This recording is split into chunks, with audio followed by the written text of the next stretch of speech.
Hello everyone, কেমন আছে সবাই? আমি শনিবার রাত্রিবেলা সোয়াবিন রান্না করছি। আমি অনেক দিন সোয়াবিন রান্না করি না, তবে আজকে রেসিপিটা দেখাতে পারলাম না, কিছু মনে করো না। আর একদিন রেসিপিটা দেখাবো, তবে খুব সুন্দর হয়েছিল খেতে। আলু দিয়ে সোয়াবিনের তরকারি করে রাত্রিবেলা আমাদের খাওয়া দাওয়া হলো। তো চলো এরপর next day. Good morning, happy Sunday. বেরিয়ে গেছি সকালবেলা জলখাবার আনতে। সানডে সবার ছুটি, আমারও ছুটি। জলখাবারও নিয়ে আসবো, প্লাস লাঞ্চও নিয়ে আসবো। সকালবেলা এখানে কচুরি ভাজা হচ্ছে, কচুরি আর জিলিপি নিয়ে গেলাম। এই যে জিলিপি কচুরি। আজকে আর ভগবতীতে গেলাম না, একটু সামনাসামনি একটা দোকান থেকে নিয়ে গেলাম, পাড়ার দোকান বলতে পারো। বেরিয়েছি যখন আবার ফলও নিয়ে নিলাম, আঙুর, কলা। কি সুন্দর বোগেনভেলিয়া হয়েছে দেখো, কি ভালো লাগছে না গেটটা। এখন ফলের মধ্যে সস্তা পাওয়া যায় কলা আর আঙুর, তো সেই ফলই আবার নিয়ে এলাম। তাছাড়া ক্যাডবেরি সিল্ক নিলাম ছেলের জন্য, রোস্টেড আমন্ড, আর একটা দুধের প্যাকেট নিলাম। মোটামুটি অনেক বাজার করেছি। তো মাংস নেবো কি নেবো না ভাবছি আর কি, নাকি একটু অর্ডারই করে দেবো দুপুরবেলা, বা দাদা বৌদির থেকে নিয়ে আসবো। এখন ওই কচুরি জলখাবারটা নিয়ে গেছি, ওটা খাওয়া হোক, তারপর দেখছি। কালকে এমন ওয়েদার ছিল, হঠাৎ করে ওয়েদার চেঞ্জ, প্রচণ্ড গরমের পর একদম মেঘলা ওয়েদার, গুড়ি গুড়ি বৃষ্টিও পড়ছে, মনে হয় বৃষ্টি হবে। এত গরম দিয়েছে, আর চেঞ্জ না করে পারেনি প্রকৃতি। আজকে একদম দারুণ ওয়েদারটা, পুরো দার্জিলিং। সাজিয়ে গুছিয়ে আরাম করে এখন খাবো। দেখো ছোট ছোট সাইজ কচুরিগুলোর সাথে জিলাপি রয়েছে। আবার বেরোতে হলো বন্ধুগণ। বিরিয়ানি দিয়ে বললাম, বিরিয়ানি দিয়ে বলিনি, মানে বাইরে থেকে খাবার আনবো বলেছিলাম, তো বেরিয়ে পড়েছি। যাই গিয়ে নিয়ে আসি। বিরিয়ানি শর্টকাটে মনে পড়ে আমাদের, বললাম আগের দিন বিরিয়ানি রান্না করে ফেলেছিলাম, আজকে বিরিয়ানি আনতে যাচ্ছি। দাদা বৌদি থেকেই ছেলে পছন্দ করে, তো দাদা বৌদি থেকেই আনতে হবে। দেখ রাস্তায় অনেক বিরিয়ানির দোকান, আর এখন দেখো রোদ উঠে গেছে আবার, কিন্তু গরম অতটা নেই। বৃষ্টি হয়েছে, দেখো রাস্তাঘাট একটু ভেজে আছে, দেখো রাস্তাঘাট অনেকটা ভেজে আছে, তবে রোদ উঠে গেছে। কচুরি খাওয়ার পরও বিরিয়ানির কথা শুনে ছেলের খিদে পেয়ে গেছে, একটা থেকে খিদে পেয়ে গেছে। সেটা আনো আনো আনো করছে, বা অর্ডার করতে বলছিল। বললাম না, অর্ডার করলে 50 টাকা 100 টাকা এক্সট্রা চার্জেস লাগে, দরকার নেই, নিয়ে আসি গিয়ে। শুধু লাস্ট সানডেটা ছাড়া বেশ কয়েকটা সানডে আমাদের এরকমই হচ্ছে, বাইরে থেকেই লাঞ্চ নিয়ে চলে আসে। তবে লাস্ট দুদিন, আগের দুটো সানডেতে অবশ্য অ্যাপ দিয়ে অর্ডার করেছিলাম, কিন্তু আজকে ভাবছি গিয়েই নিয়ে আসি। সময়ও আছে, আর আগের থেকে চিন্তা ভাবনা করেছি। আগের দিনগুলোতে যেরকম ইনস্ট্যান্ট ডিসিশন নিয়েছিলাম, এবার আগের থেকে চিন্তা করে রেখেছি বলে যাচ্ছি, গিয়ে নিয়ে আসছি। পার্সেল করে নেবো।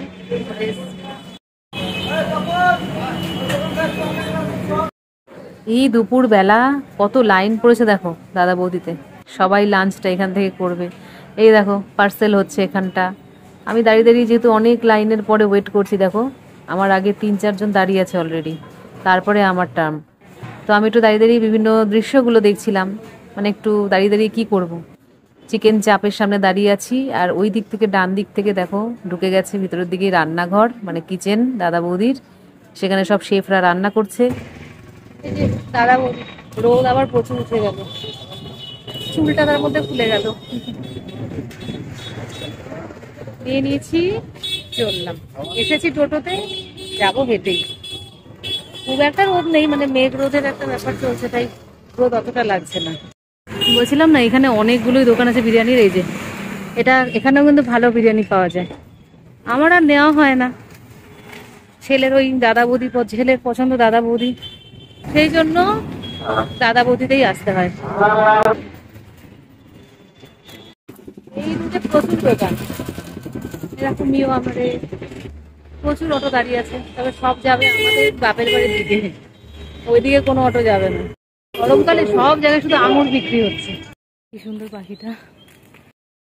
একটু ভিতরের রাস্তা দিয়ে শর্টকাটে যাচ্ছি, ওইদিকে প্রচন্ড রোদটা মুখের উপর পড়ছিল। দেখো মাঠটা, এই মাঠটা পার করে বাসা যায়।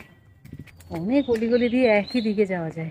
রামকৃষ্ণ পরমহংস দেবী তো বলে গিয়েছিলেন, যত মত তত পথ। উনি বলেছিলেন যে যেভাবেই ডাকো না কেন, পথ ঈশ্বরের দিকেই যায়, তার বক্তব্য এটা ছিল। সেই হিসাবেই বললাম যে একই গন্তব্যের অনেকগুলো পথ থাকে। এই গলি পথটা দিয়ে যাচ্ছি, রোদটা কম লাগবে, তাতে ছায়া আছে, গাড়ি ঘোড়া নেই, আরো সুবিধা। রান্না বান্না তো নেই, চিন্তাও নেই। ব্যাস ওই ভিতরের রুট দিয়ে চলে এলাম আবার সেই কমন রুটে। ওই দেখো আবার সেই বোগেনভেলিয়া ট্রি। লাঞ্চের ব্যবস্থা তো হয়ে গেল, বিরিয়ানি খেয়ে দিয়ে একটু জামা কাপড়গুলো গোছগাছ করতে হবে, খুব এলোমেলো হয়ে ছড়িয়ে আছে। দেখো আমাদের বাড়িতে কত আম হয়েছে গাছে, বড় বড় হয়ে গেছে, বাইরের দিকে বেশি। এই দেখো, দেখতে পাচ্ছ, বেশ বড় বড় হয়ে গেছে আমগুলো, অনেক আম হয়েছে। কাঁঠাল একটাও হয়নি। যা, ঢুকে পড়লাম। রান্না করার কোনো ব্যাপার নেই, একদম সাজিয়ে গুছিয়ে বেড়ে নিলেই হয়ে গেল, ব্যাস lunch complete. Good evening friends, এই দেখো মোমবাতি জ্বালিয়েছি, মোমের আলোতে এখন চা করব। কিছুক্ষণ আগে লোডশেডিং হয়েছে, এখনো আসেনি, কারণ একটা সামনে ফল্ট হয়েছে, সেই কাজ হবে তারপরে আসবে। তার মধ্যে আমি এবার গিয়েছিলাম একটুখানি বাজারে, গিয়ে মাছ নিয়ে এসেছি। ওই লোডশেডিং এর চিন্তায় এমন আর কি মশগুল হয়েছিলাম যে লোডশেডিং হয়ে রয়েছে, এই একটা চিন্তা মনের মধ্যে ছিল বলে আর মাছের দোকানে গিয়ে ভিডিও করতে ভুলে গেছি। যাই হোক, মাছ নিয়ে এসেছি, ভোলা মাছ আর কাতলা মাছ, আর মোমবাতি নিয়ে এসেছি, তাছাড়া দুধের প্যাকেট এনেছি, ডিম নিয়ে এসেছি। তো এখন কাজ আছে কি বলতো, এই দেখো এখানে বাসন বেসিনে ভর্তি, এই বাসনগুলোকে মাজবো। মোমটা এনে জেলে নিলাম। বন্ধুদের কি কোহেলি সিনেমা মনে হচ্ছে? আসলে আমি না কোহেলি সিনেমার সঙ্গে মোমবাতির একটা সম্পর্ক বা কানেকশন পাই। আমার এই মোমবাতি জ্বালানো হলেই একটু কোহেলি সিনেমাটার কথা মনে পড়ে। মোমবাতির সঙ্গে এই গানটারও সম্পর্ক পাই। গুমনাম হ্যায় কোই, बदनाम है कोई, किसको पता कौन है वो, अनजान है कोई। এই গানটা করলে বা শুনলে আমার এখনো গায়ে কাটা দেয়, যদিও ভূতে আমার কোনো বিশ্বাস নেই। তো কথা বলতে বলতে মোমের আলোতে অর্ধেকের বেশি বাসন মাজা হয়ে গেছে। আসলে বন্ধুরা বলেছি তো যে রান্না বান্না আমার নেই রোববার ঠিকই, তবে আনুষঙ্গিক কাজকর্মগুলো যদি ফেলে রাখি তাহলে তো আরও জঞ্জাল জমতে জমতে একেবারে ঘর জঞ্জালময় হয়ে যাবে। সেই জন্য রোববারটা বরং ওই গোছগাছ পরিষ্কার পরিচ্ছন্ন এই কাজটাতেই বেশি মন দেওয়া যায়, যদি রান্না বান্নাটা না থাকে। আর অন্যান্য দিন তো রান্না বান্নাটা থাকে, কারণ তখন ওই অর্ডার করে কে খাবে, কে কখন খাবে কোনো ঠিক নেই, এক একজন এক এক সময় খাচ্ছে। সেই কারণে আজকের দিনটাই বেটার, মানে রোববারটাই বেটার একটুখানি বাইরের খাবার খাওয়ার জন্য। দেখো বাসন টাসন মাজা হয়ে গেল, তখনই দেখলাম কারেন্ট চলে এসছে। তার মধ্যে আমি চাটা বসিয়ে রেখেছি এবং ভাবলাম যে চাটা একটুখানি ফুটতে ফুটতে, মানে জলটা ফোটাচ্ছি, ফুটতে ফুটতে একটু ঘরটা মুছে নিই। এর আগে ঝাড় দেওয়া হয়ে গেছে, এবারে মুছছি। ভালো করে মুছে নিলে কি হবে, কালকে না মুছলেও হবে, আবার ঝাড় দিয়ে রেখে দেওয়া যাবে। কারণ কাল থেকে তো আবার শুরু হবে দৌড়াদৌড়ি, ছেলেরও কলেজ আছে, আমাকেও বেরোতে হবে। তো এই দৌড়াদৌড়ির মধ্যে ঘরটা ঠিকঠাক করে পরিষ্কার পরিচ্ছন্ন করার সময় অবশ্যই পাওয়া যায় যদি রুটিন করে নেওয়া যায়। তবে ব্যাপারটা হচ্ছে এখন তো আর অত কম বয়স নয়, বয়সও হচ্ছে, সেই কারণে সবসময় শরীর দিয়ে ওঠে না আর কি, যে রান্না বান্না করে অফিস গিয়ে তারপরে আবার তার মাঝখানে ঘরটার পরিষ্কার পরিচ্ছন্ন করতে একটু সময় লেগে যায়, বা অনেক সময় হয়েও ওঠে না। সেই জন্য রোববারটাকে বেছে নিয়েছি আমি সমস্ত পরিষ্কার পরিচ্ছন্ন করার জন্য। সপ্তাহে একদিন যদি ভালোভাবে পরিষ্কার পরিচ্ছন্ন করে নেওয়া যায়, অন্তত একেবারে নোংরা নোংরা হয়ে যাবে না, তাই না? আর মাঝে মাঝে তো একবার করে ঝাড় দেওয়া মোছা হয়, ডেইলি হয় না এটা আমি বলবো না, এখন ডেইলি ঘর মুছি ঘর ঝাড় দিই বললে মিথ্যে বলা হবে। তো তবুও মোটামুটি মেনটেন করে রাখছি, এই অনেক, সব দিক বজায় রেখেই সব কিছু করতে হচ্ছে। আর এই পাশে যে আমার জুতোর র্যাক ট্যাকগুলো থাকে, তো একদম ঘুপচি জায়গাটা, ওই জায়গাটা পরিষ্কার পরিচ্ছন্ন করা হয় না খুব একটা, সেজন্য আজকে ভাবলাম সব সরিয়ে ঠরিয়ে একদম মুছে ঝাড় দিয়ে একদম পরিষ্কার করে দেবো। দেখো ওদিকটা প্রথমে ঝাড়টা দিয়ে দিলাম, তারপরে জুতোর ওই র্যাকটাকে সরিয়ে রাখলাম। ওটা হচ্ছে বাইরে যাওয়ার জন্য যে জুতোগুলো থাকে, মানে বাইরেই যাওয়া হয় এবং বাইরেই রেখে দেওয়া হয়, ওই র্যাকটা ওইখানটা ওই জন্য রেখেছি, সুবিধা হয় আর কি বেরোনোর সময়।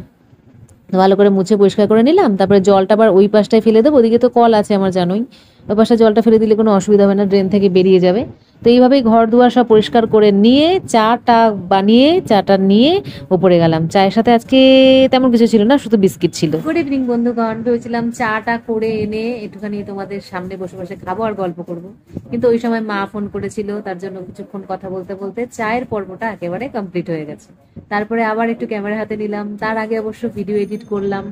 এইবার একটু শেষ করার জন্য এসেছি, বুঝতেই পারছো। তো বন্ধুরা, তোমাদের থেকে এখন বিদায় নিচ্ছি, আবার তোমাদের সাথে দেখা করছি ঠিক পরের ব্লগে। সবাই ভীষণ ভালো থেকো, সুস্থ থেকো, আনন্দে থেকো, কাজে কর্মে থেকো, আর মাঝে মাঝে একটুখানি নিজেকে রেস্ট দাও, রান্না বান্নায় ধর্মঘট ডাকো। এই অধিকারটুকু আমাদের রাখতে হবে যে রোববারে আমাদেরও কিন্তু ধর্মঘট করার ফুল রাইট আছে, কি তাই না?